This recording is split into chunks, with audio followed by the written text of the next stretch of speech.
सहनशील इतना होना चाहिए, आंतरिक विकारों का पूर्ण रूप से सहन करने का स्वभाव बना लेना चाहिए।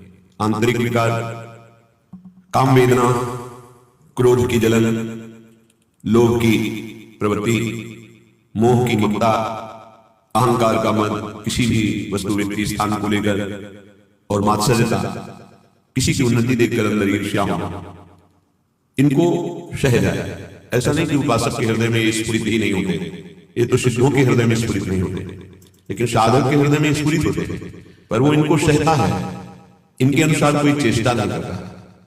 अंदर की मार को जो सह गया वही महापुरुष कहा जाता है। जो मद को, मोह को, मदन को, तीन को परास्त करता है उसे महापुरुष कहते हैं।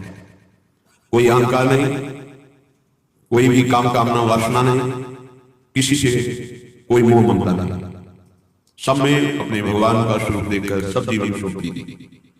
मद मदन मोह विजयी वो महापुरुष। तो विजयी होने के लिए इनको सहा जाता है, बस इसी से आप जीत जाएंगे और हार जाएंगे। जिसने सहने का निश्चय कर लिया वही महाभागवत। सहत सहत बाढ़ है भगत, उसके हृदय में भक्ति का प्रतिपल ऐसा स्वरूप बढ़ता रहता है कि वो अन्य का चिंतन करने की वृत्ति ही खो देता है, अनन्य चिंतन में डूबा रहता है।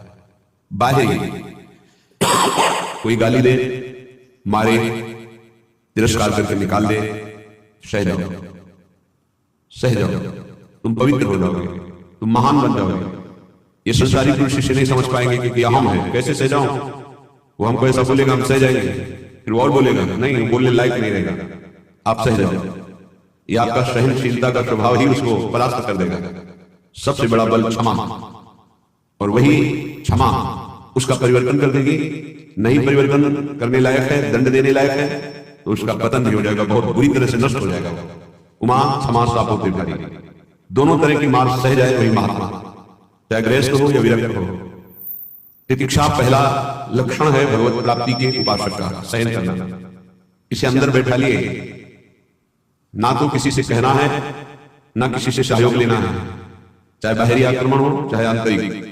चुपचाप अपने आराध्य देव का विधान देखना है, बस आप जीत जाओगे माया पर। आप मन को अपने अधीन कर लेंगे, जो बहुत कठिन बात है।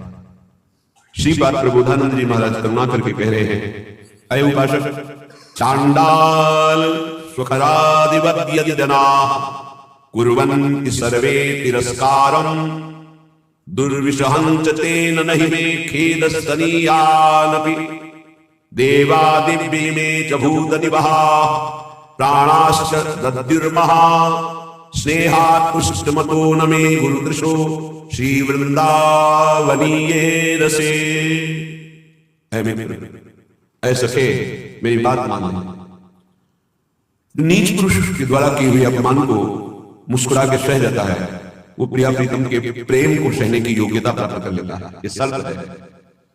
नीच पुरुष, आप शरीर से उसे दंड देने में सबल हैं, आप तप के द्वारा उसको नष्ट कर सकते हैं, हर तरह से आप उस पर शासन कर सकते हैं।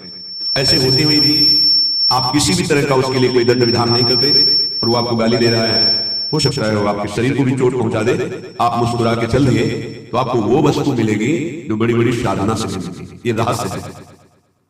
यह रहस्य जल्दी किसी की समझ में नहीं आता है। अगर समझ में आ गई तो समझ प्रिया प्रीतम के चरणों तक पहुंच जाएगी। प्रार्थना मान लीजिए, सहन करना प्रिया प्रीतम को प्राप्त करना है। यानी चांडाल स्वखरादिवत, जैसे कोई गधे को, कुत्ते को ऐसे बुरी तरह से तिरस्कार करे, वो क्या करेगा? चल दे, गधा खड़ा क्या करेगा? डंडा मारो, उसको गाली दो, चल चलो। वो कोई आप प्रतिक्रिया नहीं करेगा आपके प्रति, भाग पड़ेगा वहां से। कुत्ता है, टुकड़ा रोटी पे डालिए, पुचकारी आएगा, फिर डंडा मार दीजिए, फिर चला जाती पुचकारी आएगी, वो फिर एक बार आपको देखकर हिम्मत करेगा, फिर आएगा, फिर मार। वो कोई प्रतिक्रिया नहीं करेगा, प्रतिकूल व्यवहार नहीं कर पाएगा।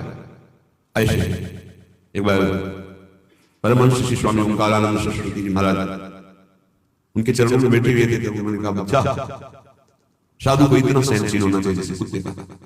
कुत्ते का सहनशील स्वभाव, उसे टुकड़ा डालो, पुचकारो, आ जाएगा, डंडा मारो, भाग जाएगा, फिर बुलाओ, फिर आ जाएगा, उसको मान अपमान कर कहीं कोई बोझ नहीं।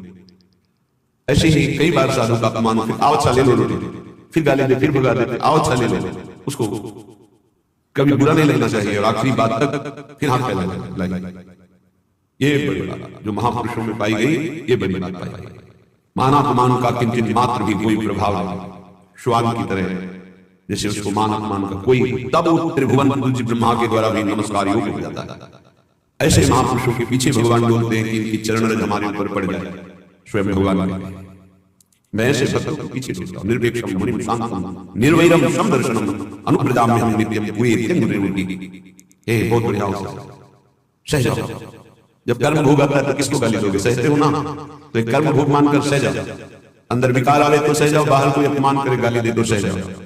बहुत ऐसे स्थान पर पहुंच जाओगे जहां सुखी सुख है, दुख का लेश नहीं है। अपमान करने वाले, निंदा करने वाले वहां पहुंचाने में हमारा बड़ा सहयोग करते हैं। इसलिए कभी इनका बुरा ना सोचे। करत जय अनुशहन निंदक तिन्हों पे अनुग्रह करो। हे भगवान, इनको कभी दंड मत देना, इनकी बुद्धि शुद्ध कर दो, इनका शरीर स्वस्थ रहे। नाथ, ये तो यंत्र मात्र है आपके मंगल विधान कराने में, हम इनको बिल्कुल दोषी नहीं मानते। ऐसा स्वभाव भक्तों का होता है। यानी कि नीच पुरुषों द्वारा, जैसे चांडाल आदि है, चांडाल कहते थे चतुर्वर्ण से रहित, जो मानुष मदिरा व्यभिचार हिंसा इस तरह के आचरण करता है, उसे चांडाल कहते हैं। तो कुछ भी खा सकता है। शास्त्रों में कुत्ते का मांस खाने वाला, ऐसे नाना प्रकार के मार्गगामी प्रवृत्तियों में जो हर्षपूर्वक चलता है उसे चांडाल कहते हैं। ऐसों के द्वारा भी यदि इस तरह से अपमान किया जाए जैसे कुत्ते और गधे का, स्वखलादिवत यदि जना कुर्वन्ति सर्वे तिरस्कार। यद्यपि दुर्विशंस सहन करना ये साधारण पुरुषों की हिम्मत नहीं है, ये केवल महात्मा की हिम्मत है, दूसरे की ताकत नहीं। महात्मा किसी वेश का यहाँ संबोधन नहीं है, यहाँ गुणों का संबोधन है। वो गृहस्थ भी हो सकता है, स्त्री भी हो सकता है, पुरुष भी हो सकता है, बालक भी हो सकता है, जवान भी हो सकता है। ये बात धैर्यपूर्वक समझनी है।